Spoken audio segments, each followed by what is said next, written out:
Vishwas news కి స్వాగతం. MPP Veginati ఓసూరారెడ్డికి మాతృవియోగం. కాజీపురంలో కన్నీటి మధ్య పెద్ద కర్మ. వైఎస్ఆర్సీపీ నేతల హాజరుతో ఘనంగా నిర్వహించిన శ్రద్ధాంజలి కార్యక్రమం. ప్రకాశం జిల్లా బెస్తవారిపేట మండలం కాజీపురం ఎంపీపీ వేగినాటి ఓసూరారెడ్డి మాతృమూర్తి వేగినాటి మంగమ్మ ఈ నెల 5వ తేదీన కన్నుమూశారు. ఆమెకు అర్పించే తుది సంస్కార కార్యక్రమమైన పెద్ద కర్మను నేడు 23వ తేదీన స్వగ్రామమైన కాజీపురంలో కుటుంబ సభ్యులు, స్నేహితులు, రాజకీయ నాయకుల సమక్షంలో నిర్వహించారు. ఈ కార్యక్రమానికి గిద్దలూరు మాజీ శాసనసభ్యులు అన్నా రాంబాబు, వైఎస్ఆర్సీపీ గిద్దలూరు నియోజకవర్గం ఇన్ఛార్జ్ కుందూరు నాగార్జునరెడ్డి, పలువురు వైఎస్ఆర్సీపీ నాయకులు, కార్యకర్తలు హాజరై మంగమ్మ ఆత్మకు శాంతి చేకూరాలని ప్రార్థించారు.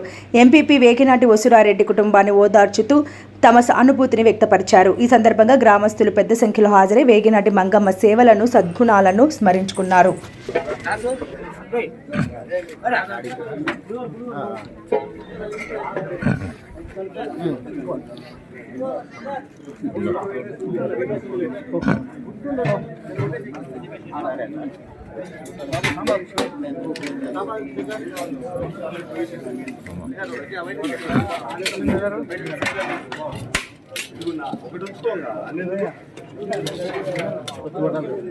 హాయ్ ఆయన కలపడిపో, నాకు కాదు ఎదురు వస్తుంటాడు చూడు అడ్డం ఆ ల్యాండ్